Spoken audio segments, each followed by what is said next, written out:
पुणेकरांनो नमस्कार, कसे आहात? मी जर तुम्हाला विचारलं की तुम्ही प्रवास कसा करता तर तुम्ही काय उत्तर द्याल? मी स्वतः गाडीवर प्रवास करतो, कधी कधी ऑटो वापरतो. PMPMLची बस आहे ती 50% वापरतो आणि उरलेला सगळा माझा वेळ जो असतो प्रवासातला तो मी मेट्रोमध्ये घालवतो. कारण मेट्रोची कनेक्टिव्हिटी माझ्या घरापासून ऑफिसपर्यंत खूप सुंदर आहे. पुण्याच्या सगळ्या आजूबाजूचा जो भाग आहे त्यामधनं पण पुण्यात येणारे जे लोक आहेत ते फ्रिक्वेंटली आजकाल मेट्रो वापरायला लागलेत. मुळात हा प्रोजेक्ट असा आहे की अनेकांच्या डोळ्यासमोर भूमिपूजन झालं आणि अनेक जण आज त्यातनं प्रवास करत आहेत. त्यामुळे एक सक्सेस स्टोरी आहे या सगळ्या मेट्रोच्या प्रवासाची. तर त्या संदर्भात चर्चा करण्यासाठी आज मी गप्पा मारणार आहेत महामेट्रोचे व्यवस्थापकीय संचालक म्हणजेच MD sir Shravan Hardikar sir. Sir खूप खूप स्वागत आहे तुमचं. माझ्या हातात पुण्याचं मेट्रोचं क्यू कार्ड दिसतंय तुम्हाला. कारण पुणे हे जेवढं विस्तीर्ण आजकाल होत चाललंय, खूप भाग वाढत आहे पुण्याचा, तेवढीच मेट्रोची कनेक्टिव्हिटी असावी ही सगळ्यांची इच्छा आहे, जेणेकरून प्रवास सुलभ होईल आणि ट्रॅफिक कोंडी जी आहे ती कमी व्हायला मदत होईल. त्या संदर्भातले सगळे प्रश्न तुमचे माझ्याकडे आहेत. हे सरांशी मी आज बोलणार आहे, जेणेकरून तुम्हाला पुणे मेट्रोच्या भविष्यातल्या सगळ्या प्रोजेक्टचा अंदाज येईल आणि प्रवास अजून सुकर होईल. सर खूप स्वागत आहे. थँक्यू. स्वतः MD सर मेट्रोने किती प्रवास करतात? खरं तर मी ह्याचं उत्तर पब्लिकली देत नाही. ओके. कारण मी बऱ्याच वेळेला ऑफिसमधनं काही मीटिंग्सला जात असताना आमच्या टीमबरोबर किंवा मी इन्स्पेक्शनसाठी कॅबमधनं जातो, कधी मेट्रोमधनं जातो. पण बऱ्याच वेळेला कोणाला न सांगतासुद्धा वेगवेगळ्या स्थानकांवरनं मी सामान्य प्रवाशांसारखा जातो ज्या वेळेला मला वेळ मिळतो. त्यामुळे मला बऱ्याच वेळेला दोन गोष्टी कळतात की एकतर जनरल नागरिकांची प्रतिक्रिया खूप चांगल्या रीतीनं कळते. बरोबर. आणि दुसरी गोष्ट मला कोणालाही न सांगता एक सरप्राईज एलिमेंटमध्ये काय चाललंय, मेट्रो स्थानकावरती सगळ्या व्यवस्था बरोबर आहेत ना, स्वच्छता बरोबर आहे ना, नागरिक मेट्रोचा वापर ज्या पद्धतीनं करणं अपेक्षित आहे त्या पद्धतीनं करत आहेत ना, का कुठे काही अडचणी आहेत. बऱ्याच वेळेला मेट्रो स्थानकातनं बाहेर पडतो, एंट्री एक्झिट वरती एक वेगळ्या प्रकारचा केऑस असतो, बरोबर, तो पाहायला मिळतो. अशा सगळ्या गोष्टी स्वतः जोपर्यंत आपण पाहत नाही तोपर्यंत त्यात सुधारणा आपल्याला करता येत नाही. त्यामुळे मी बऱ्याच वेळेला कोणाला न सांगता देखील प्रवास करतो. क्या बात आहे. रिअल टाइम अपडेट फार महत्त्वाचा असतो. कारण असं म्हणतात की जोपर्यंत राजाला समस्या कळत नाहीत सामान्य लोकांच्या तोपर्यंत त्यात सुधार होत नाही. मी जसं इंट्रोमध्ये म्हणालो की भूमिपूजन ते प्रवास, असा प्रवास स्वतः मी बघितला आहे. कारण मी वनाजपाशी राहतो, तिथल्या मेट्रोचं भूमिपूजनापासून सुरुवात झालेला आज मी प्रवास करतो त्याच्यामध्ये. हा सगळा जो प्रवास आहे याचं विश्लेषण MD सर कसं करतील? ज्या वेळेला पुणे मेट्रोचं भूमिपूजन झालं त्यावेळेला मी या इकडे नव्हतो, पण मी मेट्रोचा डायरेक्टर होतो. त्यामुळे मी मेट्रोच्या भूमिपूजनाला पुण्याच्या देखील उपस्थित होतो.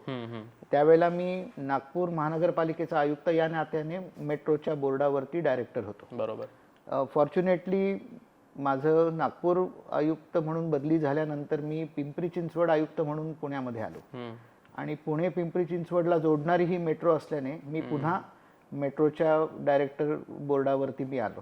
त्यामुळे पहिल्या दिवसापासून अगदी भूमिपूजनापासून ते ॲक्च्युली MD म्हणून माझ्या हस्ते माझ्या काळात या सगळे कामं पूर्ण करून पंतप्रधान श्री नरेंद्र मोदी आणि आपले मुख्यमंत्री उपमुख्यमंत्री या सर्वांच्या उपस्थितीत आपण पुणे मेट्रो प्रकल्प टप्प्याटप्प्यानं जो लॉन्च केला त्या सगळ्या प्रवासाचा मी धनी आहे आणि पहिल्या दिवसापासून याच्याशी निगडीत आहे.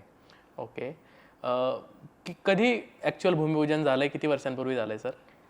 ऑलमोस्ट डिसेंबर 2016 मध्ये हे भूमिपूजन झालं. त्यामुळे तसं म्हटलं तर 2017 मध्ये हा प्रकल्प सुरू झाला आणि पहिला टप्पा आपण कोविड येऊनही 2022 मध्ये लॉन्च केला. थोडंसं 2 वर्ष कोविडमुळे आपल्याला टाइम ओव्हर रन झाला, पण अनफॉर्च्युनेट होतं की सगळ्या जगभरामध्ये ही महामारी आली होती. तरी सुद्धा कोविडमध्ये आमच्या मजुरांनी, आमच्या कॉन्ट्रॅक्टर्सनी आणि आमच्या स्टाफनी बऱ्यापैकी काम केलं. ज्या वेळेला रिलॅक्सेशन्स मिळत गेली त्या वेळेला आपण काम करून हा प्रकल्प जास्त टाइम ओव्हररन होऊ न देता आपण पूर्ण केला. बरोबर. आणि मला सांगायला वाटतं की काही कामं जिथे खूप अडचणीची परिस्थिती होती, जसं आपला जो अंडरग्राऊंड स्ट्रेच आहे की ज्याच्यामध्ये शिवाजीनगरपासून आपण स्वारगेटपर्यंत भूमिगत मेट्रो आपली जाते, त्याच्यामध्ये नदी ओलांडतो आपण, मुठा नदीला आपण क्रॉस करतो. सगळ्या ठिकाणी आपल्याला स्टेशनांसाठी जेवढी आवश्यक जागा लागते तेवढी जागा उपलब्ध नसतानाही ती जागा मिळायला वेळ लागूनही, जसं की मंडई असेल, पूर्वी बुधवार पेठमध्ये स्टेशन होतं ते कसबा पेठेमध्ये शिफ्ट झालं आणि त्यानंतर एका शाळेची जागा आपल्याला मिळाली. सगळ्या अडचणींना तोंड देत आपण 2024 पर्यंत संपूर्ण स्ट्रेच कार्यान्वित केलेला आहे, जी की खरोखर वाखाणण्यासारखी गोष्ट आहे. आणि त्याला सर्व पुणेकरांचा जो हातभार लागलेला आहे, कारण आम्ही काम करत असतो पण पुणेकर दररोज ते भोगत असतात. एक्झॅक्टली. रस्त्यातनं जाताना आम्ही बॅरिकेड लावलेले असतात आम्हाला, कारण ते सेफ्टीसाठी बॅरिकेड्स आवश्यक असतात. पण जेवढा मी बॅरिकेड लावतो तेवढा तो रस्ता थोडासा संकुचित होतो आणि त्यामुळे सगळ्या जाणाऱ्या येणाऱ्या प्रवाशांचे त्याच्यामध्ये निश्चितपणे हाल होतात. आणि हा जो संयम, हा जो पेशन्स पुणेकर दाखवत आहेत, त्याला MD महामेट्रोच नाही तर संपूर्ण महामेट्रो परिवार त्यांना सलाम करतो. क्या बात आहे सर. आणि पुण्यात जेव्हा मेट्रो पहिल्यांदा सुरू झाली तेव्हा जगाचं लक्ष पुणे मेट्रोनी यासाठी वेधलं ना, कारण ज्या पद्धतीने पुणेकरांनी वेलकम केली मेट्रो, ढोल घेऊन मेट्रोमध्ये किंवा लेझिम खेळतायत मेट्रोमध्ये, म्हणजे आपसूक त्यांनी फार ती सुंदर पद्धतीने स्वतःमध्ये ती मिसळून घेतली मेट्रो आणि वापरायला पण लागले. दैनंदिन प्रवास संख्येत खूप झपाट्याने वाढ व्हायला लागली, कारण सुरुवातीचा टप्पा जसा लॉन्च झाला तसा मी काही पेपरमध्ये बातम्या पण वाचल्या होत्या की जेवढं एक्सपेक्टेड होतं गव्हर्नमेंटला तेवढा प्रतिसाद लोक द्यायला लागले. तर या एक्सपेक्टेड जी प्रवासी संख्या असते रायडरशिप, त्याच्यासोबत गव्हर्नमेंट किंवा महामेट्रो हे कोपअप कसं करत जातं पुढे? चांगला प्रश्न आहे. अनेक लोकांना असं वाटतं की ही मेट्रो जी डिझाईन केली त्याची रायडरशिप 6 लाख येईल असं अपेक्षित केलेलं होतं. आणि अनेकांनी त्याच्यावरती प्रश्न देखील विचारले, जे की ऑब्व्हियस आहे की जेव्हा तुमची मेट्रो सर्व्हिस सुरू झाली तेव्हा काही 6 लाख एकदम आली नाही. बरोबर. म्हणजे मग मेट्रो फेल झाली का? तर मला त्याला असं सांगावं असं वाटतं की सध्या मेट्रो जवळपास 2.25 लाख प्रवासी दररोज वापरतात. आणि आता जशी तिसरी लाईन जी हिंजवडीला शिवाजीनगरवरनं जाणार आहे ती सुरू होईल, तसं अजून लाखभर संख्या याच्यामध्ये वाढ होईल. ती 5-1 हजार लोक ती दररोज वापरत होती. बरोबर. केवळ ती पाहण्यासाठी मेट्रो कशी आहे त्याचा एक अनुभव घेण्यासाठी म्हणून लोक येत होते. त्यावेळेला कम्यूट सुरू नव्हता. नंतर आमच्या दुसऱ्या टप्प्यामध्ये इंटरचेंज स्टेशन, आपलं जे डिस्ट्रिक्ट कोर्ट स्टेशन आहे ते सुरू केलं आपण. त्याच्यामध्ये काही 2 अंडरग्राऊंड स्टेशनचा टप्पा पण सुरू झाला आणि त्यामुळे खऱ्या अर्थानं कम्यूट सुरू झाला. बरोबर. त्यावेळेला ही रायडरशिप 40,000 वरती गेली. 40,000 वरनं 60,000, 67,000 वगैरे गेली. ज्या वेळेला आम्ही खऱ्या अर्थानं पूर्ण स्ट्रेच सुरू केला, म्हणजे अगदी रामवाडीपर्यंत आणि इकडे बनासपर्यंत, तिकडे पिंपरी चिंचवड महानगरपालिका स्थानकापासून स्वारगेट स्थानकापर्यंत, जे की 2024च्या सप्टेंबर अखेरीस आपल्याकडनं झालं, त्यावेळेला खऱ्या अर्थानं आपल्याला मेट्रो रायडरशिपचा वापर आणि इन्क्रीज त्याच्यामध्ये होताना दिसलेली आहे. 2 लाखचा टप्पा तर आपण गेल्या वर्षीच ओलांडलेला आहे आणि आता तो दररोज वाढताना दिसत आहे. जसजसं लोकांना एक सांगावंसं असं वाटतं की लोक आपलं प्रवासाचं एक माध्यम निश्चित करून दैनंदिन आपला प्रवास साधत असतात. त्यामुळे तो प्रवासाचं जे त्यांचं नियोजित आणि नियमित झालेलं जे माध्यम आहे ते अचानक बदलणं पण सहज गोष्ट नाही.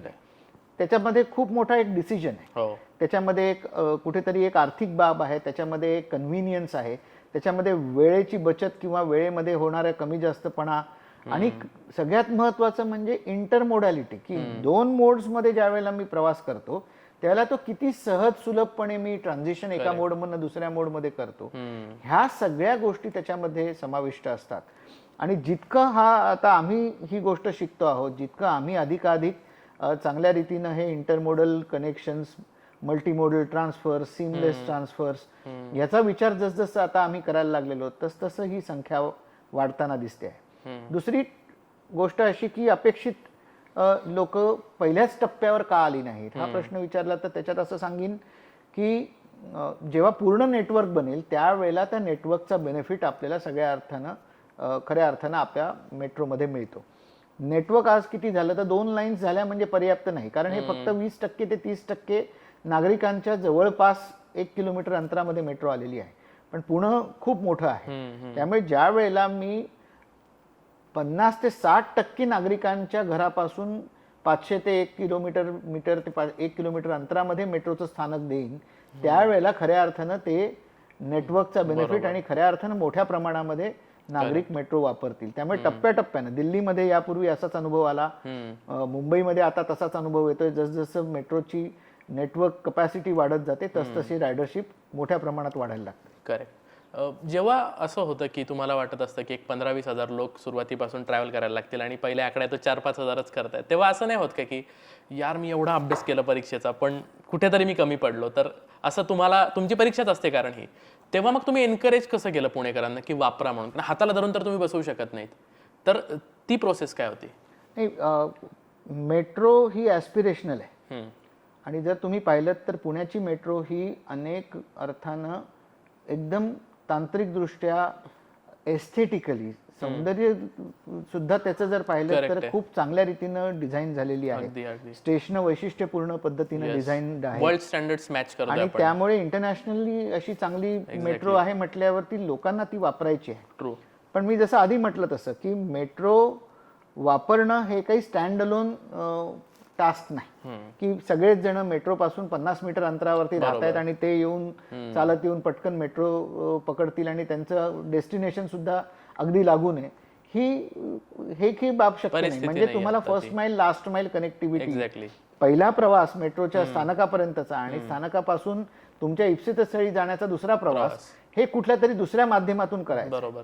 आणि त्यासाठी तुम्हाला आयदर चालत जायचंय जे जवळ राहतात, नाहीतर तुम्हाला शेअर रिक्षानी जायचंय किंवा बसनी जायचंय, किंवा तुमची सायकल घेऊन येणार असाल किंवा बाईक घेऊन आलात तर पार्किंगची व्यवस्था तिथे पाहिजे.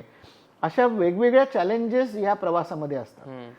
त्यामुळे आम्हाला असं काही परीक्षेमध्ये आम्हाला माहितीच होतं की आम्हाला डिझाईन रायडरशिप पहिल्या दिवशी येणार नाही. ओके. पण डिझाईन रायडरशिपचा ROI, रिटर्न ऑन इन्व्हेस्टमेंट, जी तुम्हाला ओव्हर द पिरियड मिळणार. मेट्रो काही असं नाही की बस घेतली आणि 8 वर्षात ती आपल्याला आता डिस्कार्ड करायची. बरोबर. हा 100 वर्ष 200 वर्ष चालणारा इन्फ्रास्ट्रक्चर प्रोजेक्ट आहे आणि त्यामुळे त्याचा आपल्याला रिटर्न हा पुढच्या 10 वर्षामध्येच आपल्याला त्याचा रिअल बेनिफिट मिळायला लागणार आहे. आणि जसजसं आमचं जाळं विस्तारत जाईल तसतसं ही खूप मोठी संख्या मेट्रोमध्ये प्रवास करताना आपल्याला दिसणार आहे. नागरिकांना ती खरोखर सोयीची करण्यासाठी आज आमची धडपड आहे.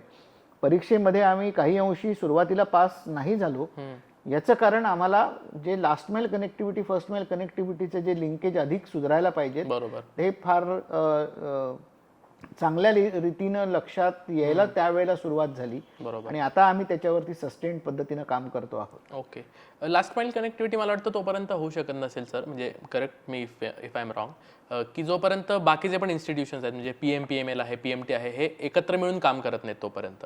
कारण मी वनाजला राहतो, वनाजला जेव्हा मी उतरतो स्टँडला तेव्हा माझं 900 मीटर घर आहे, ऑटोवाला 900 मीटर यायला नाही म्हणतो आणि बस कधी कधी मिस होते किंवा कधी कधी मिळत नाही. तर त्या फीडर बस वगैरे जे आहेत, तर हे सगळे इन्स्टिट्यूशन्स कसे काम करतात मग एकत्र बसून एकत्र काही निर्णय घेऊन? पहिला मुद्दा असा आहे की लास्ट माइल कनेक्टिव्हिटीचं सगळ्यात चांगलं साधन हे वॉकिंग आहे. बरं. पण वॉकिंग सेफ करण्यासाठी आज आपल्याला चांगल्या फुटपाथची गरज आहे आणि फुटपाथ चांगले आपल्या इकडे अनेक वर्षापासून नाहीत. तर ते चांगले करणं, चांगले म्हणजे केवळ फुटपाथ देणं हे काही उपयुक्त नाही, तर त्याच्यावरनं चालण्या योग्य पद्धतीनं डिझाईन केलेले हे फुटपाथ असणं खूप गरजेचं आहे. तर पुणे महानगरपालिका आणि पिंपरी चिंचवड महानगरपालिका, PMRDA या संस्थांसोबत आता आम्ही नियमितपणे चर्चा करतो आहोत आणि मला सांगायला आनंद होतोय की दोन्ही महानगरपालिकांनी जे आपले एंट्री एक्झिट्स आहेत, ज्या ज्या ठिकाणी आपलं स्टेशन आहे त्याच्यापासूनच्या किमान 500 मीटरपर्यंतचा जो भाग आहे तो पूर्णपणे वॉकेबल, चांगल्या रीतीनं सहजगत्या आपल्याला चालण्या योग्य बनवण्याचं त्यांनी आता नियोजन केलेलं आहे. त्यासाठी फुटपाथ इम्प्रूव्हमेंट असेल, फुटपाथवरचे अडथळे दूर करणं असेल, त्याच्यावरच्या एन्क्रोचमेंट्स दूर करणं असेल, इलिगल पार्किंग त्याच्यावरचं दूर करणं असेल, हे सगळे आता हे काम आता सुरू झालेलं आहे. दुसरा महत्त्वाचा टप्पा म्हणजे नुसतं फुटपाथ असून चालत नाही, तर वे फाइंडिंग इज व्हेरी इम्पॉर्टंट. लोकांना घरातनं बाहेर पडल्यावरती नजीकचं स्टेशन कुठे आहे आणि तिथपर्यंत मी जाणार कसं, याचे सायनेजेस योग्य ठिकाणी आपल्याला बसवावे लागतात. तर त्याच्यासाठी देखील आम्ही मोठ्या प्रमाणामध्ये आता काम करतो आहोत. बस ही PMPML चालवते आणि त्यामुळे PMPMLच्या माध्यमातून आता आम्ही अनेक फीडर्स रूट सुरू केलेले आहेत. प्रत्येक रूट जो आज अस्तित्वातील आहे तो कुठून आमच्या मेट्रो स्थानकाला टच करतो त्याचा अभ्यास केलेला आहे आणि ते थोडेसे रूट अल्टर करून जास्तीत जास्त बसेस मेट्रो स्थानकांना टच करतील, जेणेकरून आपल्याला लोकांना तिथपर्यंत आणण्याची सुविधा होईल. आता आम्ही PMPML बरोबर वेगळंच बोलत आहोत की तुम्ही फीडर बस डेडिकेटेडली फीडिंगसाठी सुरू करा आणि त्यासाठी शॉर्ट डिस्टन्सच्या बसेस करणं, त्यासाठी मिनी बसेस, मिडी बसेस आणणं, कारण कंजेस्टेड एरियामधनं लोकांना घेऊन आपल्याला नजीकच्या स्थानकापर्यंत आणणं. आणि दुसरी एक महत्त्वाची गोष्ट काय बस व्यवस्थेमध्ये की नागरिकाला पर्याप्त बस सेवा मिळाली पाहिजे.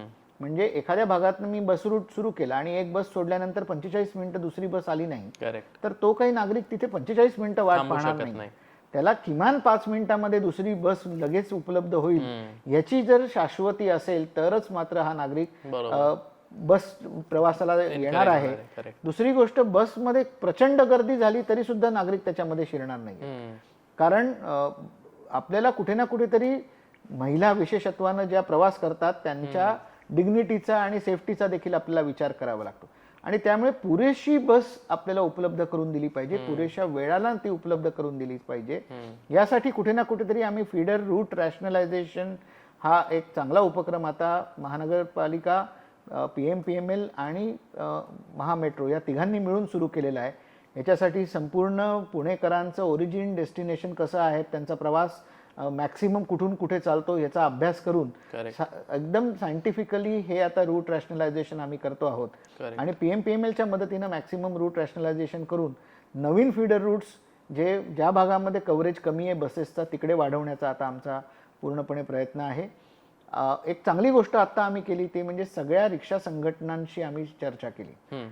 जवळपास 10-15 रिक्षा चालकांच्या संघटना आज पुण्यात कार्यरत आहेत आणि या सगळ्यांशी आम्ही वेळोवेळी चर्चा केली आणि त्यांच्या समवेत आता आम्ही शेअर ऑटो देखील सगळ्या एंट्री एक्झिट पासून सुरू करतो आहोत.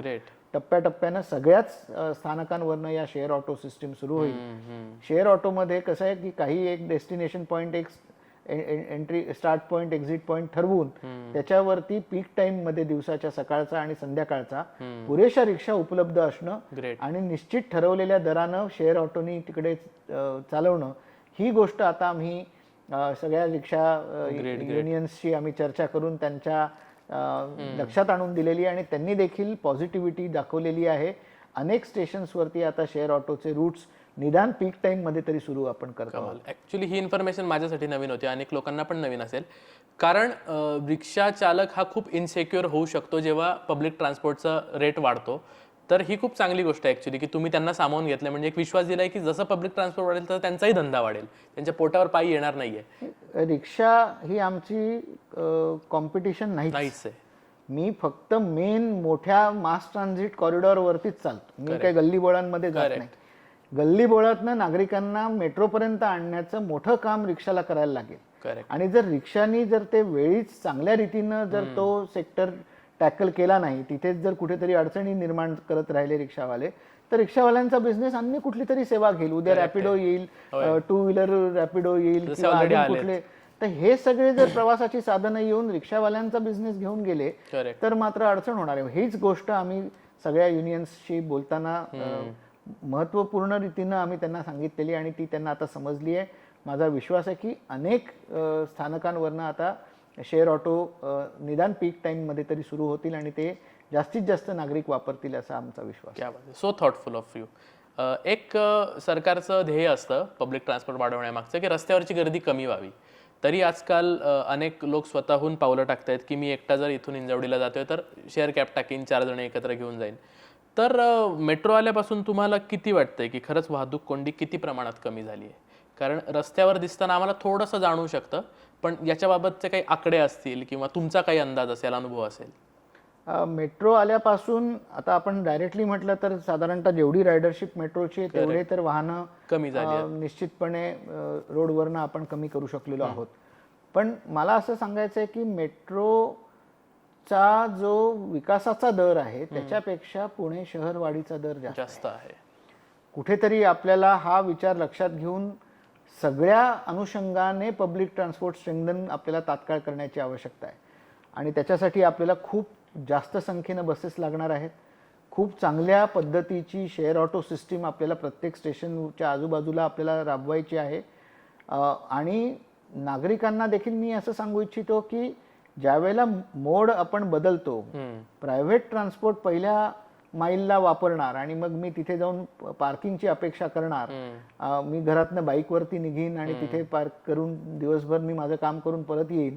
आज आपल्याकडे एवढी पार्किंगची जागाच उपलब्ध नाही. एक्झॅक्टली. कारण आपण शहर बसवताना पार्किंग आधारित शहर नियोजनच केलेलं नाही. करेक्ट. आणि त्यामुळे जर मी आज सगळ्या पार्किंगच्या जागा जर मेट्रोच्या आजूबाजूच्या शोधल्या तर मला फार तर फार 50,000 लोकांना पार्किंग उपलब्ध करून देत आहे. बरोबर. आणि माझी रायडरशिप काही दिवसातच 5 लाखापर्यंत पोहोचणार आहे, जे की म्हणजे 5 ते 10% पेक्षा जास्त मी लोकांना सॅटिस्फाय करू शकणार नाही. त्यामुळे ज्या वेळेला मोड ट्रान्सफर होणार आहे त्यावेळेला तो पूर्णपणे प्रायव्हेट टू पब्लिक व्हायला पाहिजे. आणि म्हणून मला असं वाटतं की पहिले 500 मीटर हे नागरिकांनी चाललंच पाहिजे. आज मुंबई पहा, मी माझा जन्म डोंबिवलीचा आहे. मी मुंबईमध्ये ज्या ज्या ठिकाणी जात होतो कधीच टू व्हीलर घ्यायचा विषयच नव्हता. कारण घरातनं चालत निघायचं, रेल्वे स्थानकावरती जायचं, 1 किलोमीटर असेल तरी आम्ही आरामात चालतच जायचो. एक्झॅक्टली. तिकडनं माझं कॉलेज मुलुंडपासून जवळपास 2.25 किलोमीटर होतं. पण 60% दिवस आम्ही जर वेळेत असू तर आम्ही चालतच कॉलेजला जात असू. बरोबर. ज्या वेळेला थोडंसं उशीर झालेला असेल, 2 गाड्या थोडंसं उशिरा पोहोचलोय तर ती 5 मिनिटं भरून काढण्यासाठी मग शेअर रिक्षा किंवा बस आम्ही वापरत असू. इव्हन पुण्यातले पण लोक मुंबईला जेव्हा जातात सर, तर त्यांचा अनुभव असतो 5-6 हजार स्टेप्स होऊनच जातात. याचा अर्थ त्यांची कॅपॅसिटी आहे चालायची, फक्त आपल्या शहरामध्ये थोडासा कंटाळा होतो. चांगली गोष्ट सांगतो की मुंबईचं वातावरण पुण्यापेक्षा तिप्पट खराब आहे. खरंय. मुंबईत चाललं तर तुम्हाला सारखा घाम येतो. एक्झॅक्टली. आणि तरी सुद्धा मुंबईकर चालतात. पुण्यामध्ये तर 10 महिने वर्षाचे आपलं वातावरण एवढं सुंदर आहे की आपण कधीही चालू शकतो. बरोबर. म्हणजे पावसाळ्यात सुद्धा एखाद दुसरा दिवस सोडला तर छत्री घ्यायची सुद्धा गरज नसते. एवढं सुंदर आपल्या इकडे वातावरण असतानाही सुद्धा आपण चालत नाही. याचं महत्वाचं कारण आपल्याला फुटपाथची व्यवस्था, सेफ वॉकिंगची व्यवस्था निर्माण करण्याची आवश्यकता आहे. आणि दोन्ही महानगरपालिकांनी हे काम खूप तात्काळ हातात घेतलेलं आहे. ही खूप चांगली गोष्ट आहे. माझा विश्वास आहे की काही दिवसातच आपल्याला निदान मेट्रोच्या परिसरामध्ये चांगले फुटपाथ दिसतील आणि नागरिक जास्तीत जास्त या फुटपाथचा वापर करून चालायला लागतील. ग्रेट. हा प्रश्न मी नंतर विचारणार होतो पण आत्ताच विचारतो, कारण तुम्ही मेट्रोच्या पार्किंगचा विषय काढला. मेट्रोच्या खाली आजकाल खूप पार्किंगची गर्दी व्हायला लागली आहे. जसं 1 किलोमीटर अंतर आहे तर गाडी लावली, मेट्रोत गेलो आणि गेलो.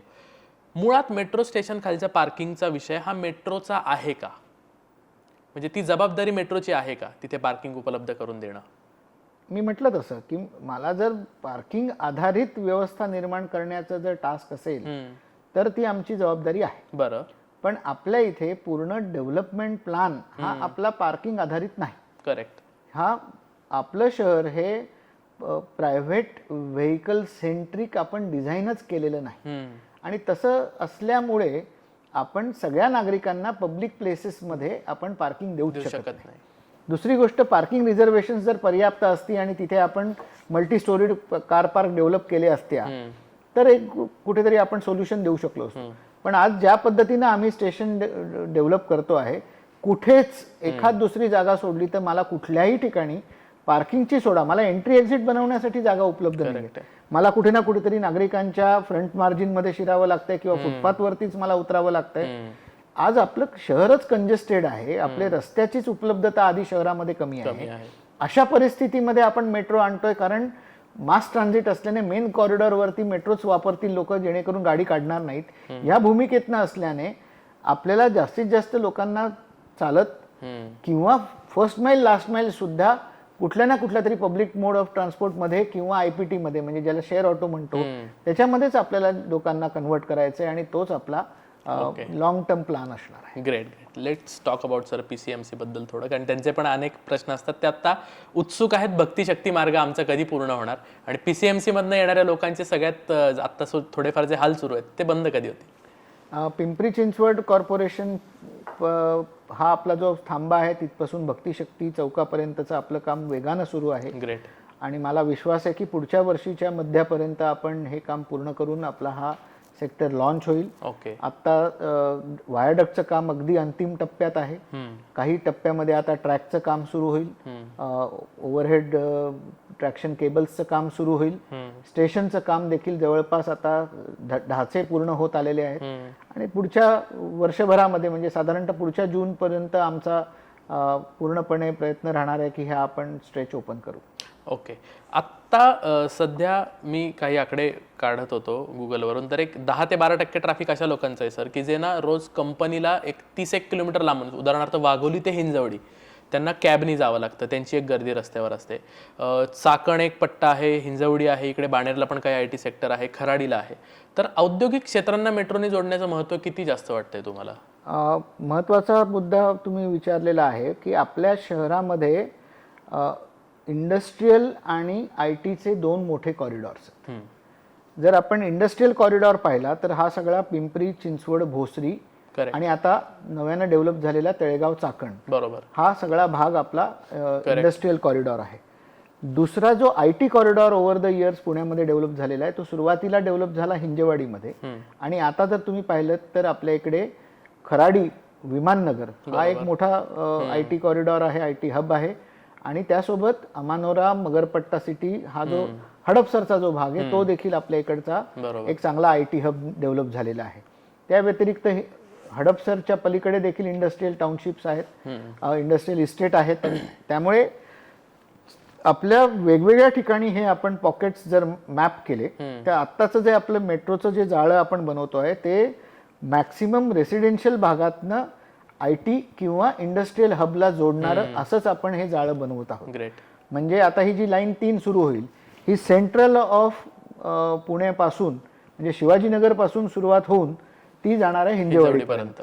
माझी जी लाईन आता जी ईस्ट वेस्ट लाईन आहे जी वनाज पासून आता सुरू होऊन रामवाडीला थांबलेली आहे, पण त्याचं फर्दर एक्सटेन्शन, जसं तुम्ही मला भक्तिशक्ती एक्सटेन्शन बाबत विचारलं तसं चांदणी चौक ते वनाज हे एक्सटेन्शन देखील मंजूर आहे.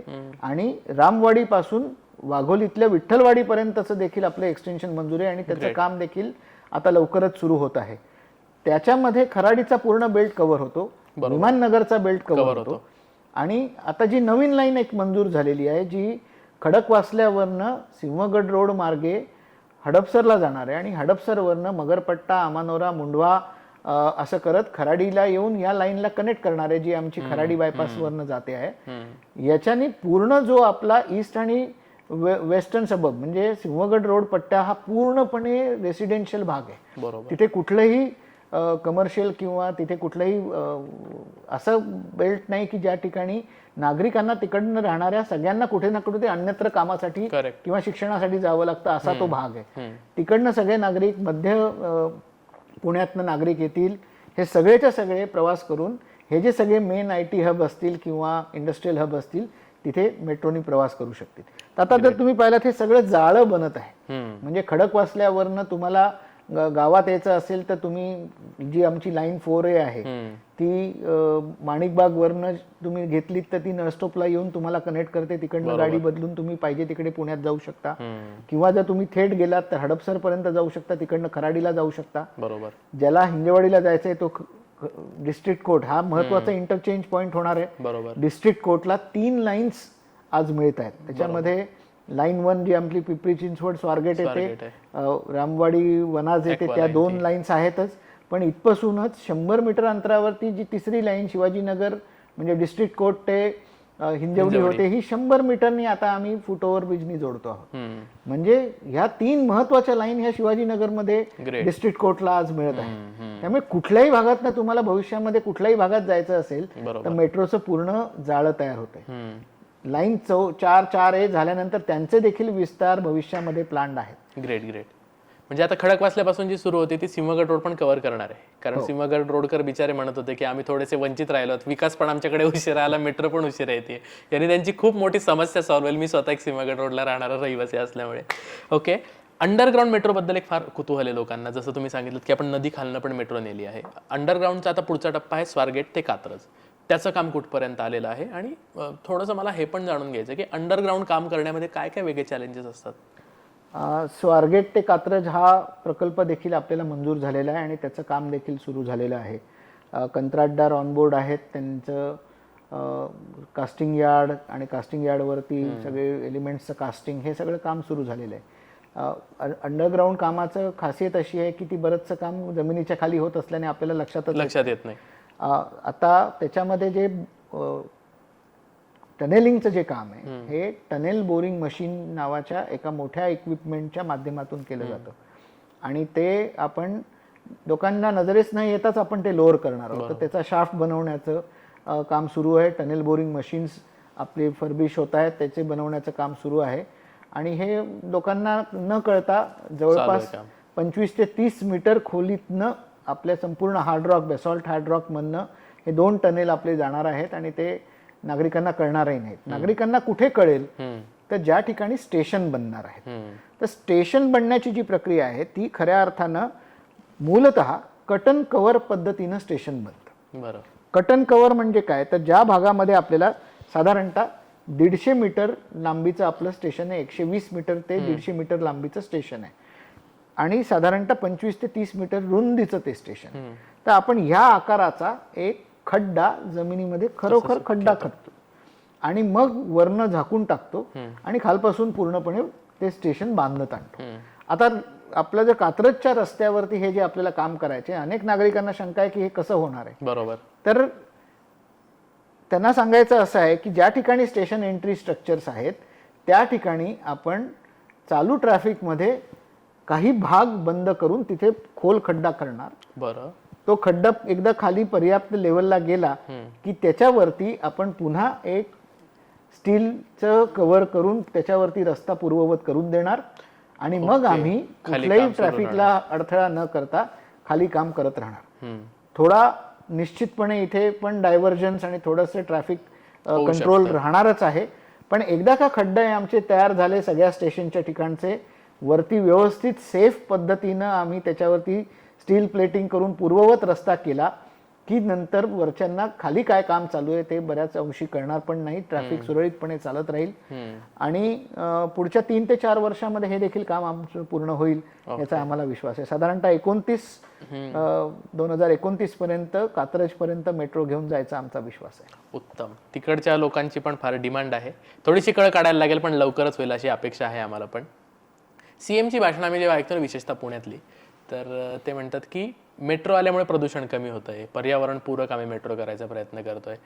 त्यांची ही 2च वाक्य ऐकायला येतात पण त्याचं डिटेल नक्की मला तुमच्याकडून जाणून घ्यायचं. कशी असते मेट्रो पर्यावरणपूरक आणि महामेट्रो म्हणून पर्यावरणपूरक अजून कुठले कुठले प्रकल्प राबवले जात आहेत? पर्यावरणपूरक म्हणजे मेट्रो ही पहिल्यांदा इलेक्ट्रिसिटीवर चालते. बरोबर.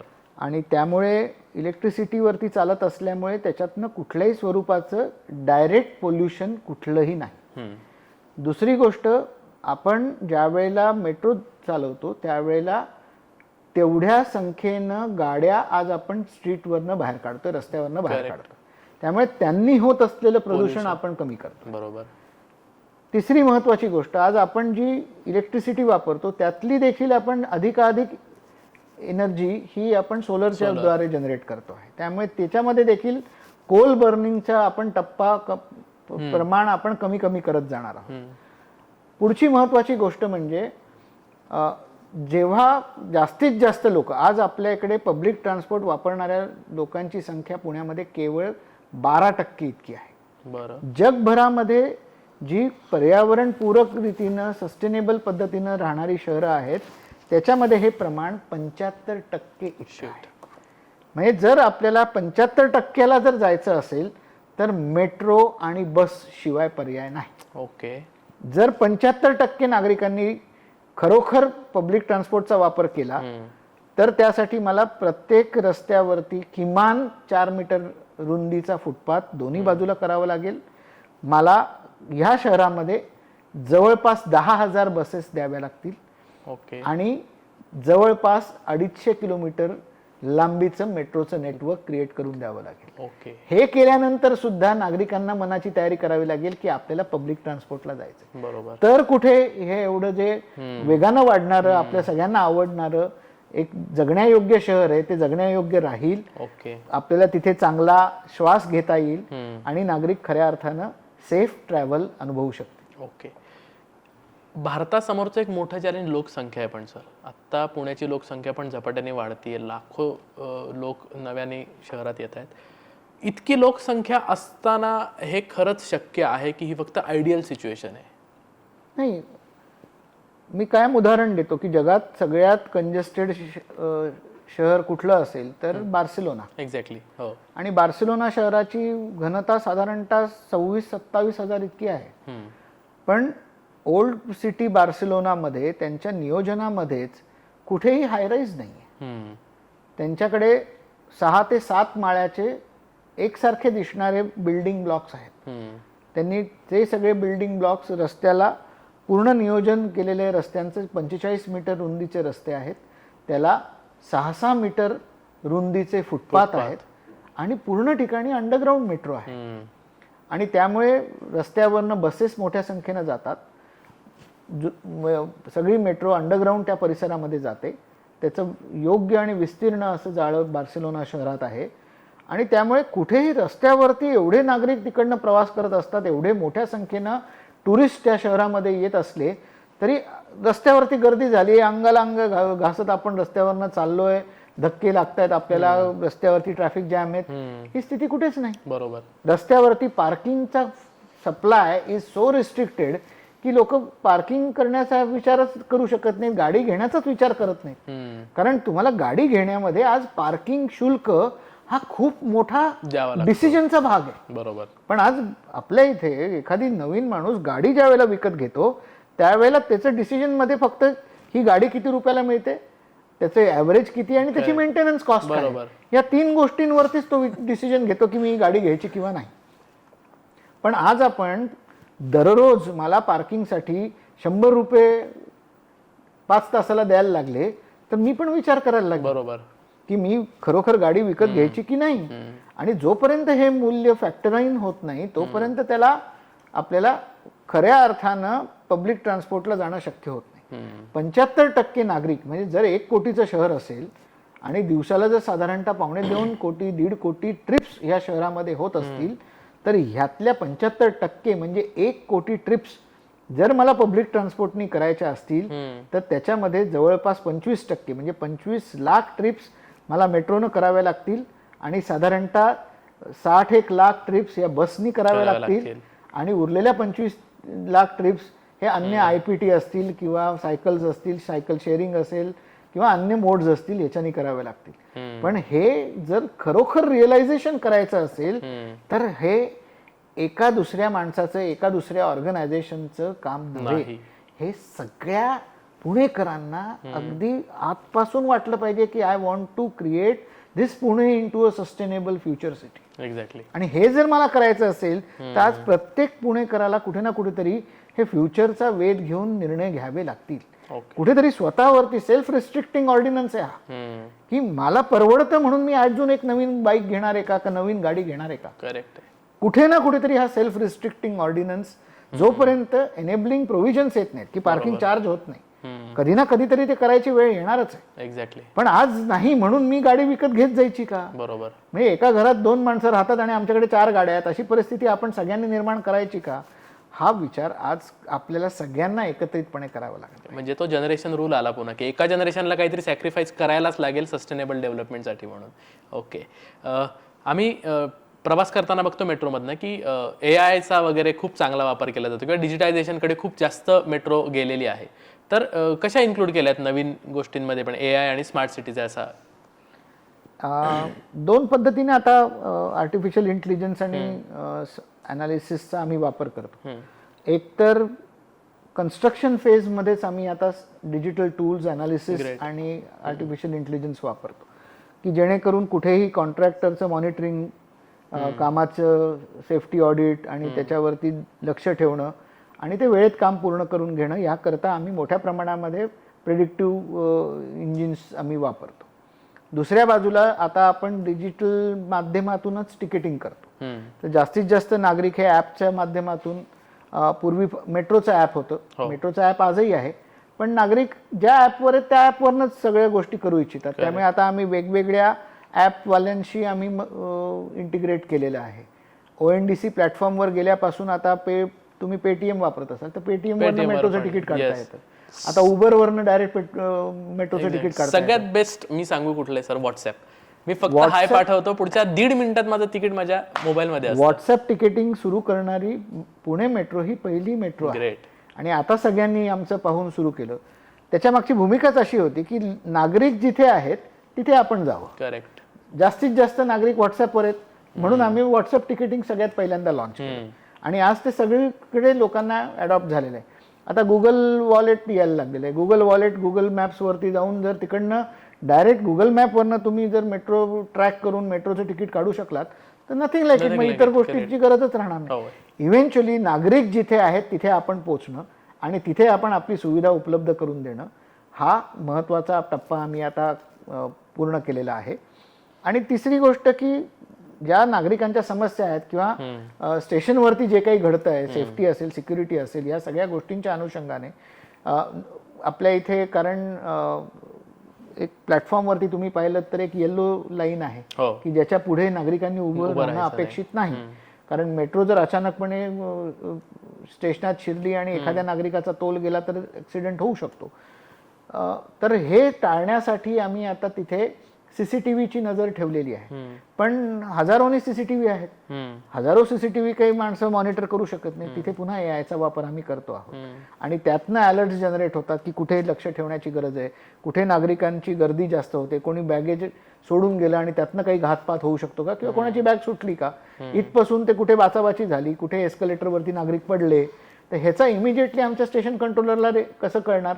ते सीसीटीव्ही मधनं आलेल्या फीडवरती AI अनालिसिस करून त्याचे अलर्ट जनरेट करणं आता आम्ही सुरू केलेलं आहे. ग्रेट. अजून एक चांगली गोष्ट जसं तुम्ही त्या येलो लाईनचा उल्लेख केलात, मेट्रो स्टेशन हे वन ऑफ द किंवा मला ओनली ठिकाण असं वाटतं ना की लोकांचा सिव्हिक सेन्स खरंच तिथे थोडासा हाय असतो इतर ठिकाणांपेक्षा. कारण जे इतर पब्लिक प्लेसेस आहेत तिथे जितका क्लिनलीनेस नसतो, खराब असतं, तेवढं मेट्रो स्टेशन अजूनही झालेलं दिसत नाही. तर सिव्हिक सेन्स किती मॅटर करतो लोकांचा मेट्रो प्रवासामध्ये. लोकांनी जर ही 100 वर्ष आपल्याला टिकवायची आहे तर अजून कुठल्या सवयी बदलल्या पाहिजेत. अगदी माझ्या अगदी जवळचा प्रश्न आहे हा. Civic sense is a collective sense. Exactly. आणि तो कलेक्टिव्ह जे आपण परसिव्ह करतो त्याच्यातनं जनरेट होतो. मी सिंगापूरमध्ये गेलो, युरोपात गेलो तर मी तिथे थुंकतो का? अजिबात नाही. मी इथे थुंकायला मागे पुढे पाहत नाही. कारण इथे वो चलता है. इथे जवळपास सगळेच लोक ते करत आहेत. पान खात आहेत, इकडे तिकडे थुंकतायत, वाटेल ते आपण करतोय. खाल्लं, कचरा कुठेही टाकला. हाच माणूस ज्या वेळेला परदेशात जातो तेव्हा तो बरोबर तिकडे वागतो. एक तर त्याला भीती असते की कोणीतरी आपल्यावरती कारवाई करेल, पण दुसरं महत्वाचं कलेक्टिव्ह सिव्हिक सेन्स असा आहे की अन्य कोणी करत नाहीये, I will stand out. Exactly. हा जो विषय आहे तो आपल्याला, पुन्हा मी म्हटलं तसं, I should start from myself. Civic sense starts by individual. आणि जेव्हा सगळे इंडिव्हिज्युअल असा विचार करून सिव्हिक सेन्स जनरेट करतात तो त्या कम्युनिटीचा सिव्हिक सेन्स बनतो. बरोबर. मी घरातनं बाहेर पडताना म्हटलं पाहिजे की मी कुठेच थुंकणार नाही. मी मेट्रो स्थानकावरती आल्यावर सगळं चकचकीत दिसतंय, सगळं लखलखीत आहे, सगळं स्वच्छ दिसतंय, माणसं साफ करतायत दिवसभर, तिथे जाऊन मी बरोबर बिहेव करतो. बिकॉज आय फील की माझी कलेक्टिव्ह रिस्पॉन्सिबिलिटी आहे या ॲटमॉस्फिअरमध्ये आल्यावर. पण तिथून बाहेर पडता क्षणी मी जर थुंकायला लागलो, मी इकडे तिकडे कचरा टाकायला लागलो, तर ती कलेक्टिव्ह रिस्पॉन्सिबिलिटी एका मिनिटात कशी बदलली. बरोबर. म्हणजे कुठे ना कुठेतरी आपल्याला शक्य आहे. माझा तो सेन्स 24 तास जागृत ठेवणं हे चॅलेंज आहे. आणि ते प्रत्येक पुणेकरानं, प्रत्येक नागरिकानं सकाळी उठल्या उठल्या नामस्मरण करतो त्याच्याबरोबर म्हणायचंय आजचा दिवस मला स्वच्छ राहायचंय, मला माझा परिसर स्वच्छ ठेवायचा आहे. हे बोलून मी जर घरातनं जायला सुरुवात केली, रात्री घरी येईपर्यंत मी कुठेही कचरा टाकलेला नसेल, कुठेही रस्त्यात थुकलेलो नसेल, ऑटोमॅटिकली बघा हे ज्या दिवशी प्रत्येक माणूस सकाळी स्वतःला सांगायला लागेल, संध्याकाळी स्वतःला हॅपी फील करेल की मी आज दिवसभर काही घाण केली नाही, it will change the greatest. So nicely answered sir, so nicely answered. कारण जेव्हा मेट्रो स्टेशनवर गेल्यानंतर माणूस बघतोय ना की स्वच्छता सगळीकडे दिसते तर ऑटोमॅटिक तो चेंज होतो लोकांमध्ये.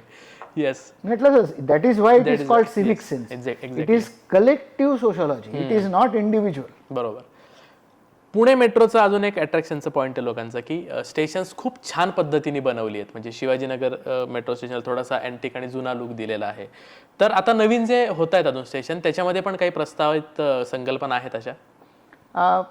स्टेशनाच्या बाबतीत मला सांगायचं तर आपली स्टेशन, आपली मेट्रो जर आपली वाटाविषयी अशी आपली इच्छा असेल तर त्याला कुठेतरी सिटीजन कनेक्ट मिळाला पाहिजे, त्याला तो कल्चरल कनेक्ट असला पाहिजे, त्याला कुठे ना कुठेतरी तो एक त्याच्यामध्ये एक कुठेतरी मला त्याच्याबद्दलचा एक अभिमान असला पाहिजे की माझी संस्कृती याच्यात बरोबर दिसून येते आहे.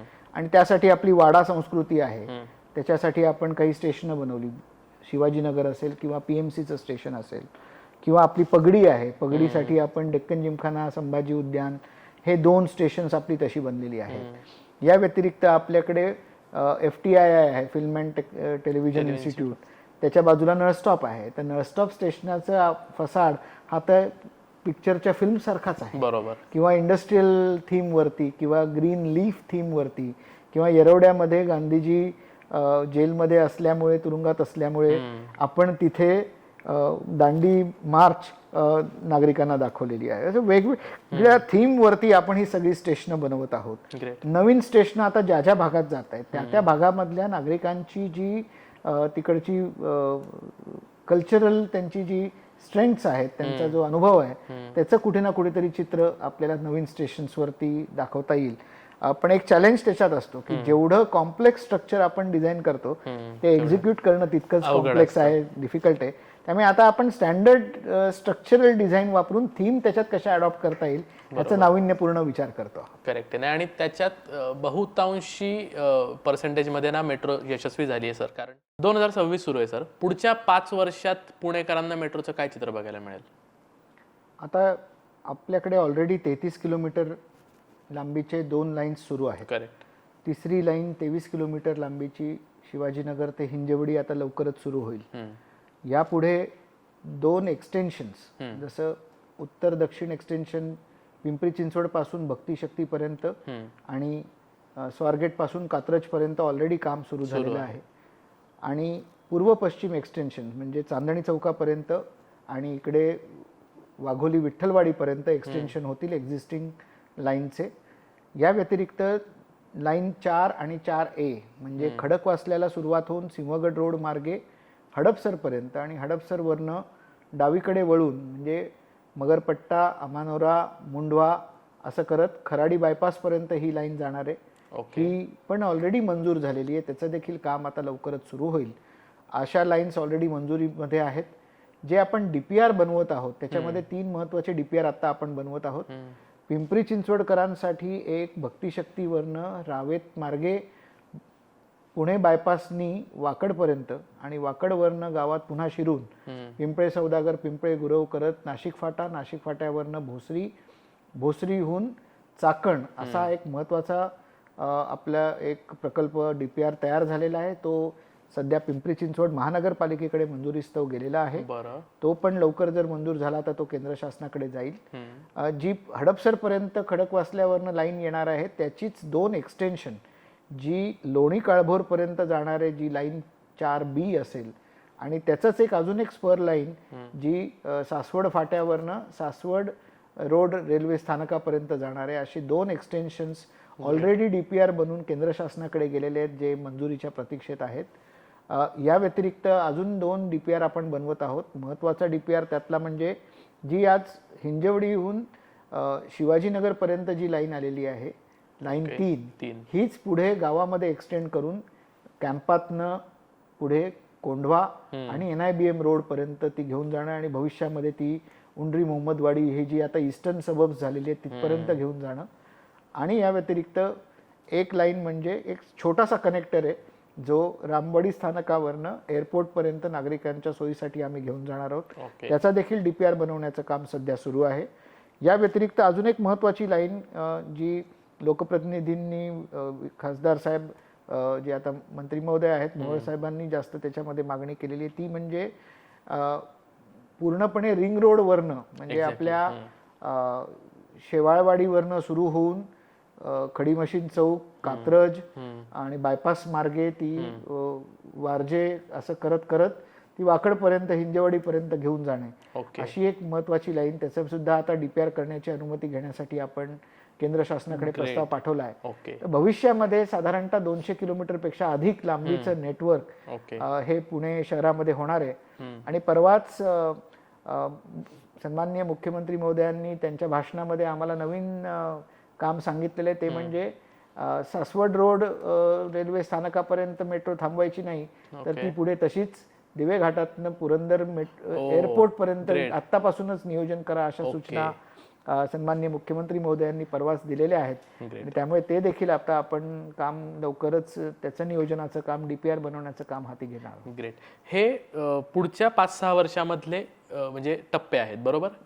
32 पर्यंत मला एवढं अपेक्षित धरायला पाहिजे, एवढं होईल म्हणून. 32 पर्यंत ह्याच्या निम्म एक्झिक्युशन होईल. ओके. पण मंजुरी झालेल्या पर्यंत जवळपास सगळ्या होतील. कमाल.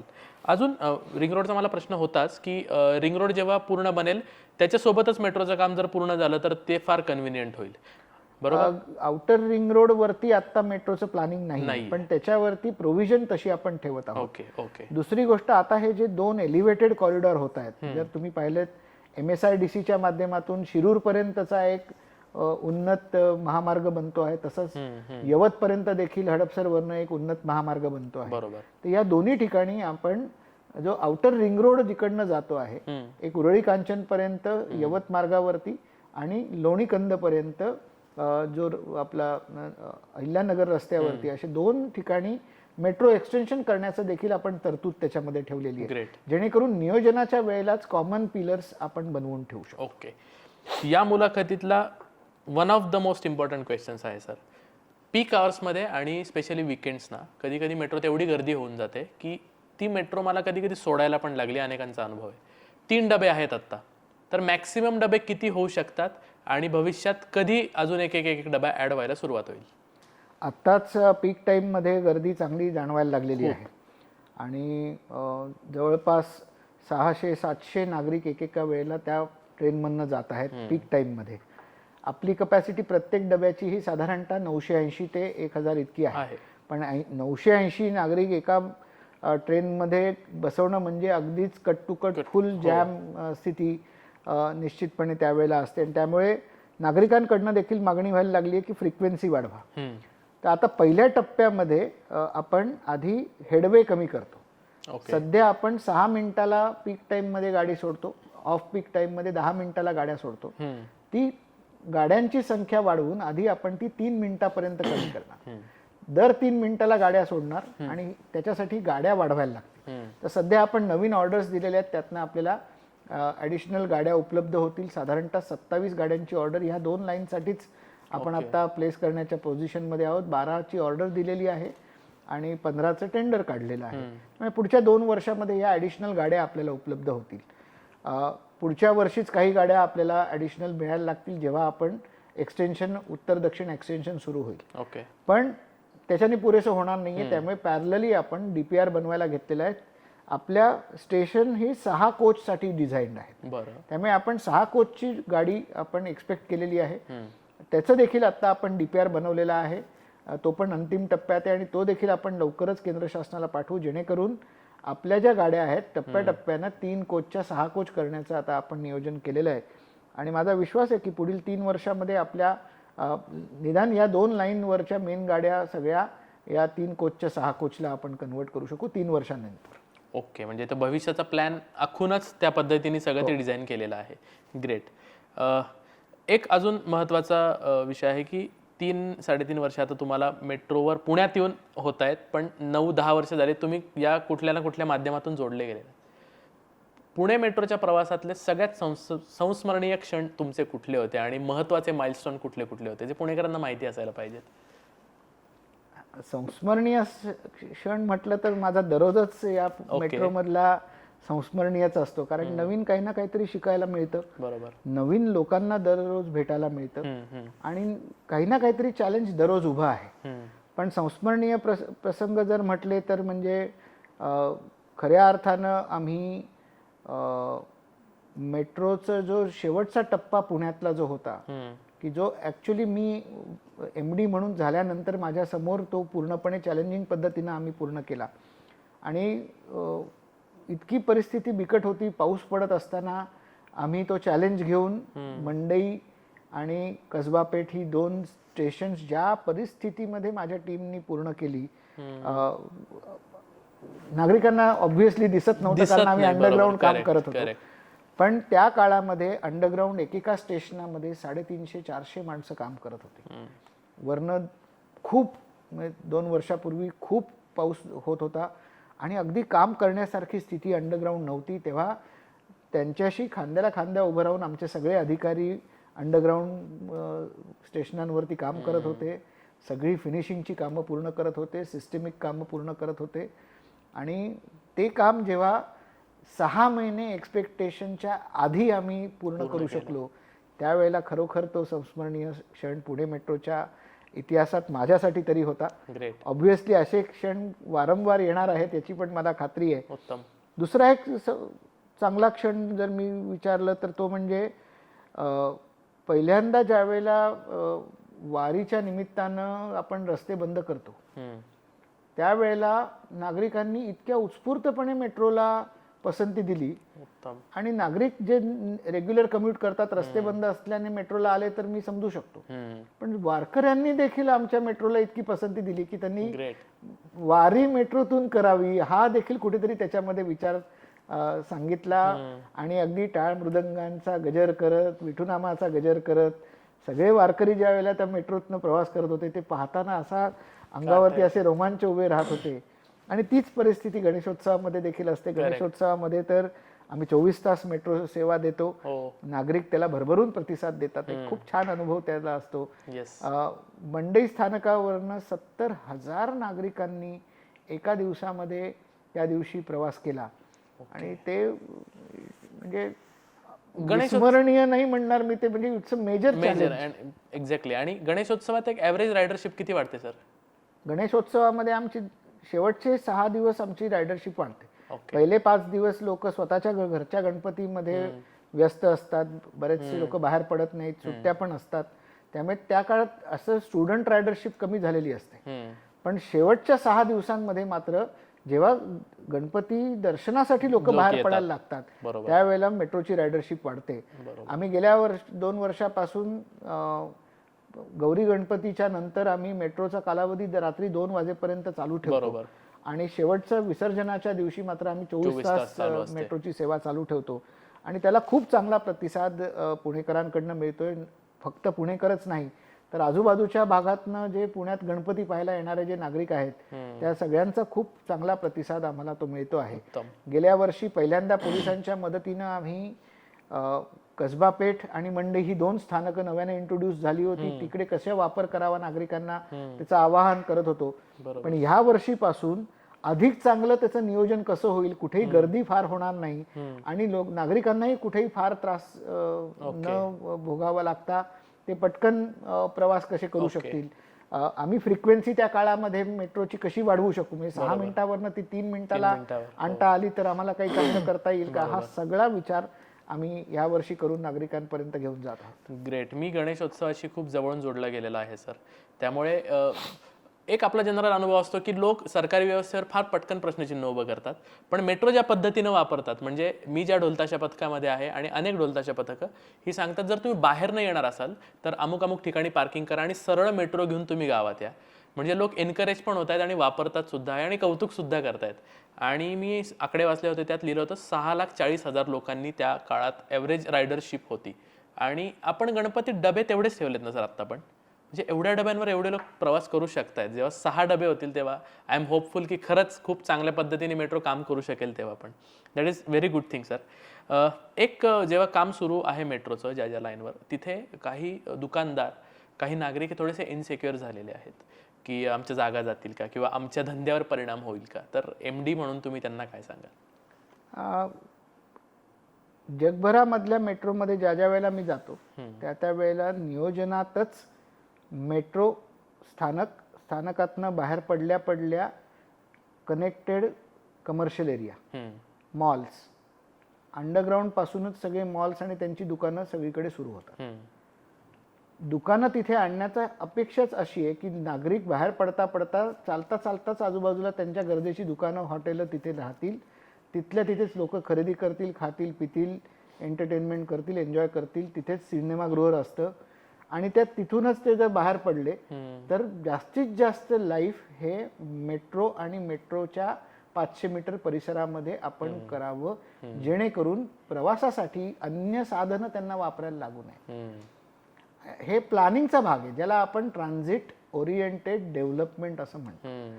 आज आपल्या इकडचे जे दुकानदार नागरिक मेट्रोला लगत राहत आहेत त्यांना अशी भीती वाटते की मेट्रोचं जर समोर एंट्री एक्झिट आलं तर माझा फ्रंटेज जाईल. पण मी त्यांची भीती दूर अशा पद्धतीनं करू इच्छितो की फ्रंटेज ही संकल्पना आज मेट्रो युगामध्ये अस्तित्वातच नाही. नाहीये. करेक्ट आहे. जो माणूस जिकडे उतरतो त्याच्या आजूबाजूला समोर पाहिल्या जे दुकान चांगलं सोयीचं दिसतं तिथे तो जातो. त्यामुळे ज्यांच्या दारात आज मेट्रो जाते त्यांना जर आज वाटत असेल की माझा फ्रंटेज गेला तर फ्रंटेज ही संकल्पना मेट्रोच्या याच्या परिभाषेमध्ये भविष्यात अस्तित्वात नाही. एक्झॅक्टली. नागरिक जिथे उतरतात तिथे जर तुम्ही असाल तर तुमचं सगळ्यात जास्त बेनिफिट आहे. करेक्ट. आणि त्यामुळे कमर्शियल आस्थापनांनी तर एस्पेशली ज्यांचे सिनेमागृह आहेत, मॉल्स आहेत, यांनी जर डायरेक्ट इंटिग्रेशन मेट्रोशी केलं तर सर्वाधिक फायदा त्यांना आहे. करेक्ट. फुटफॉल इम्पॉर्टंट आहे. फुटफॉल जिथे येईल म्हणजे आता पूर्वी कसं कुठल्याही ठिकाणाहून नागरिक गाडीनं येऊन पार्क करून तुमच्या दुकानात येऊ शकत होते. पण आता जिथे मेट्रोचं एंट्री एक्झिट आहे तिथून मॅक्सिमम नागरिक येणार आहेत. बरोबर. आज ज्या स्थानकावरती 5,000 नागरिक प्रवास करतायत पुढच्या काही वर्षामध्ये तिथून 50,000 नागरिक प्रवास करणार आहेत. आणि हा फुटफॉलचा बेनिफिट त्या परिसरातल्या 100 मीटर 200 मीटर मधल्याच दुकानदारांना आणि आस्थापनांना होणार आहे. हा विचार सगळ्यांनी डोक्यात ठेवावा असं माझं सगळ्या पुण्यातल्या कमर्शियल आस्थापनांना सांगणं राहील. ओके. एक लोकांच्या बाजूचा प्रश्न आहे सर, तुम्हाला जर कम्फर्टेबल नसेल तर उत्तर नाही दिलं तरी चालेल. राजकीय लोकांचा हस्तक्षेप लोकशाहीमध्ये फार महत्त्वाचा असतो विकास कामांना घेऊन. तर किती रोल असतो त्यांचा आणि त्यांचा कसा पाठिंबा मिळतोय पुणे मेट्रोला स्पेसिफिकली? राजकीय इच्छाशक्ती आणि लोकप्रतिनिधींचा सपोर्ट याच्याशिवाय कुठलाही मेट्रोसारखा मोठा प्रकल्प राबवणं शक्य नाही. एक्झॅक्टली. कारण इच्छाशक्ती लोकांसाठी करण्याची जेवढी त्यांच्या संपर्कात असलेल्या लोकप्रतिनिधींची असते, लोकांच्या प्रश्नांची जेवढी समज जेवढी जाण या लोकप्रतिनिधींना असते तेवढी कदाचित ब्युरोक्रॅट्सना ऑफिसर्सना नसते. आम्ही आमचे तांत्रिक रीतीनं आमच्या ऑफिसमध्ये बसून पेपरवर्क काम करत असतो.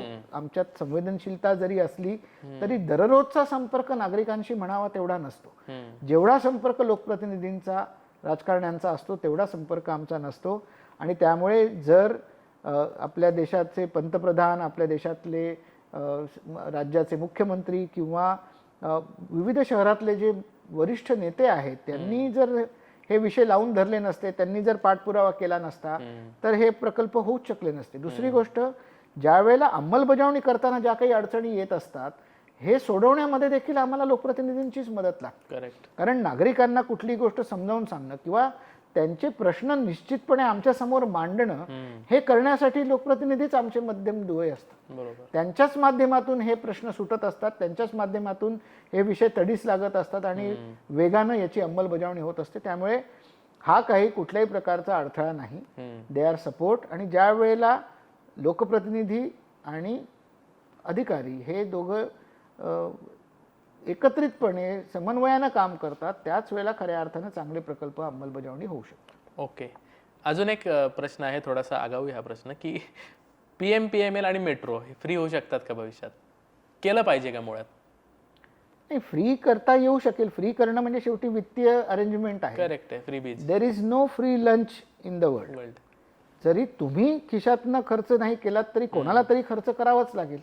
तो मग करदात्यांच्या पैशातनं अन्य प्रमाणातून आम्ही असं खायच्याऐवजी असं खाणार आहोत, हा एवढाच फरक त्याच्यामध्ये होणार आहे. So there is no free lunch. तुम्ही डायरेक्ट तिकिटाचे पैसे दिले नाहीत याचा अर्थ तुम्ही त्याचे पैसे देत नाही आहेत का, आता असं होणार नाहीये.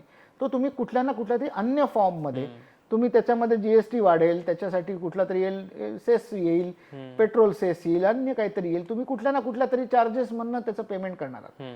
पण माझं वैयक्तिक मत जर मला विचाराल तर थोडी तरी तिकीट असलंच पाहिजे. कारण नाहीतर उगाच गरज नसताना चांगल्या व्यवस्थेमध्ये फिरत राहू, आपण तिथेच टाइमपास करत राहू, बरोबर, अशी मानसिकता येऊन त्याचा न्यूसन्स होण्याची शक्यता नाकारता येत नाही. थोडंसं पार्शली नागरिकांना त्याची बोच राहिली पाहिजे की आपण पैसे देऊन ह्या प्रवासाला आलेलो आहोत.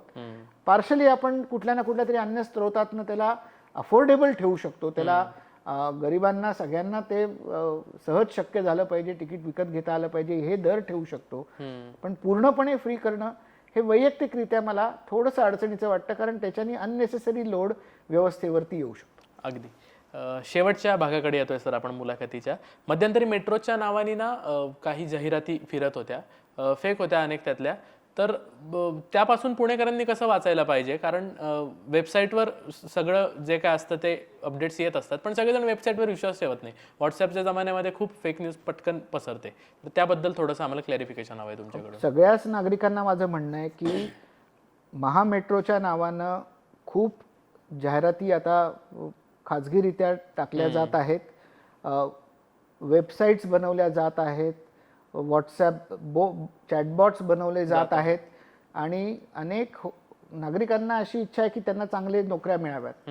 आणि मेट्रोमधली नोकरी ही खरोखर आश्वासक आणि चांगल्या पगाराची नोकरी आहे आणि त्यामुळे अगदीच तळागाळातनं ते उच्च शिक्षितांपर्यंत सगळ्यांना इच्छा असते की मेट्रोमध्ये जॉब मिळावा आणि त्यासाठी हे असं फसवणूक करणाऱ्या फ्लाय बाय नाईट ऑपरेटर्स मोठ्या प्रमाणात येत आहेत. त्यामुळे तुम्हाला जे मेट्रोचं अधिकृत संकेतस्थळ आहे त्याच्यावरनंच मेट्रो ज्या ज्या वेळेला रिक्रुटमेंट करते, नोकऱ्याची जाहिरात काढते, ती त्या अधिकृत संकेतस्थळावरच तुम्ही पाहावी. कोणाच्याही भूलतापांना बळी पडू नये, कारण मेट्रोमधली भरती प्रक्रिया ही अत्यंत पारदर्शक पद्धतीनं आणि मेरिटच्या बेसिसवरतीच केली जात असते. त्यामुळे कोणाकडनंही जर सांगणं तुम्हाला झालं की तुला नोकरी लावून देतो, तुला ह्याच्यामध्ये देतो, कोणत्याही भूलतापांना बळी पडण्याची गरज नाही. मेट्रोच्या अधिकृत वेबसाईटवरतीच जाहिरात पाहावी आणि अधिकृतरित्याच त्याला अर्ज करावे, असं माझं सगळ्याच नागरिकांना सांगणं आहे. ग्रेट. आणि आपण या डिस्क्रिप्शनमध्ये पण अधिकृत वेबसाईट टाकू मेट्रोची, त्याच्यावरच तुम्हाला काय अपडेट्स असतील ते मिळतील. अगदी शेवटचे 2 प्रश्न आहेत सर. मेट्रो भवन जिथे आत्ता आपण बसलेलो तिथे एक्सपिरियन्स सेंटर सुद्धा केलेलं आहे, तर तिथे पुणेकरी येत आहेत का बघायला? आणि ज्यांना माहिती नाही आहे त्याच्याबद्दल, तर त्याबद्दल पण थोडंसं शेवट सांगा. मेट्रो भवन ही जी संकल्पना आहे ती मेट्रोचं एक्सटेन्शनच आहे. ओके.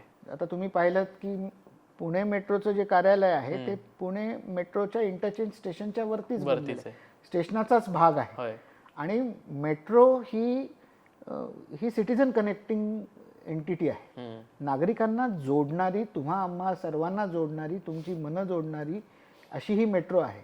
आणि या मेट्रोशी जोडणं हे नागरिकांचं कर्तव्य आहे. आमचं देखील नागरिकांशी जोडणं हे आमचं कर्तव्य आहे. आणि म्हणून एक मेट्रो कार्यालयाचा भाग म्हणून आम्ही एक एक्सपिरियन्स सेंटर इथे बनवलेलं आहे. माझी नागरिकांना विनंती आहे की आम्ही सकाळी आणि संध्याकाळी असे 2 स्लॉट उपलब्ध करून दिलेले आहेत. आमच्या वेबसाईटवरती नागरिकांनी फक्त स्लॉट बुक करायचं आहे. त्या स्लॉटमध्ये जर नागरिक इथे आले तर विनामूल्य विनाशुल्क त्यांना आम्ही मेट्रोचा अनुभव देतो.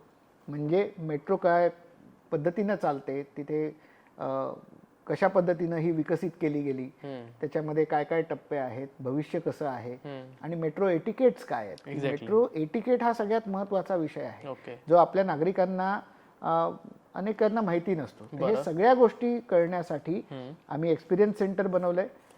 माझं सगळ्या पुणेकरांना आवाहन आहे की त्यांनी मेट्रो कार्यालयाला भेट द्या आणि त्याच्यामध्ये तुम्ही स्लॉट बुक करून जर तुम्ही आलात तर आम्ही तुम्हाला कंडक्टेड टूर याची देतो. ग्रेट. आणि काही शाळांना त्या मुलांना वगैरे दाखवायला आणायचं असेल तर तेही शाळा देखील आपले स्लॉट्स बुक करू शकतात. 30 ते 40 विद्यार्थी एका वेळेला आले तर त्यांना आम्ही व्यवस्थित एका तासामध्ये मेट्रो म्हणजे काय, कशा पद्धतीने मेट्रोचा प्रवास केला जातो, मेट्रो कंट्रोल कशी होते, ऑपरेशन्स कशी कंडक्ट केली जातात, त्याचं बांधकाम कसं होतं, याची सगळ्याची माहिती आम्ही त्यांना देतो. आणि मेट्रो एटिकेट्स म्हणजे तिथे ज्या ज्या प्रोसिजर्स त्यांना करायला लागतात तेच मेट्रो एटिकेट्स की याच्यापेक्षा वेगळं काही? मेट्रो एटिकेट हा एक नवीन विषय आहे. बरं.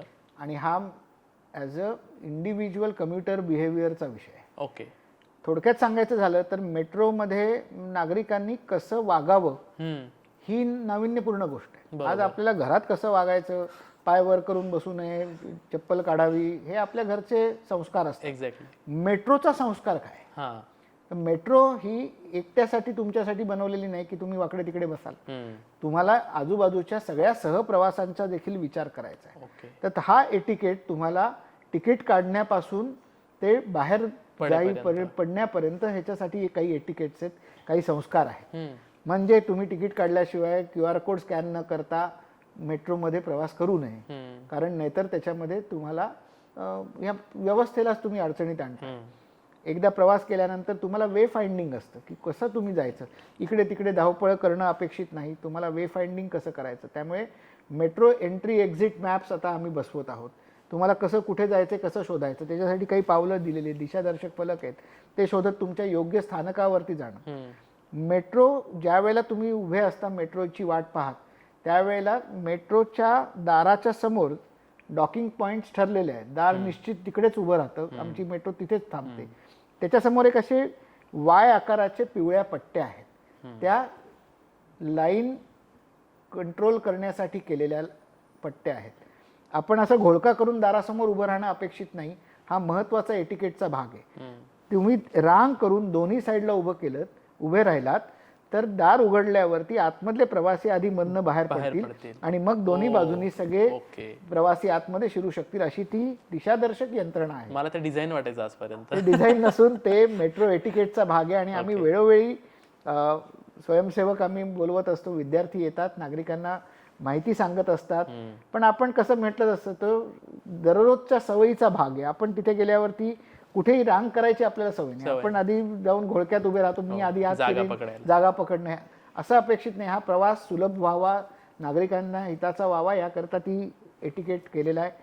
आतमध्ये बसलेले असताना तुम्ही पहिल्या प्रथम ज्येष्ठ नागरिक असतील, महिला सहप्रवासी असतील, दिव्यांग प्रवासी असतील, यांना बसण्याची व्यवस्था उपलब्ध करून द्यावं. हा मॅनरिझम आहे. हे काही कुठे त्यांच्यासाठी आरक्षित सीट आहेत त्याच्यावरतीच तुम्ही जाऊन बसा, बाकीच्या ठिकाणी बसू नका, हे आपल्या संस्कृतीमध्ये नाही. आपण आधी जे घटक असे आहेत, जे सिनियर सिटीजन्स, महिला, विशेषत्वानं गरोदर महिला, यांच्यासाठी आपण त्याच्यामध्ये भरपूर एटिकेट्समध्ये आपण त्याच्यावरती भर देतो.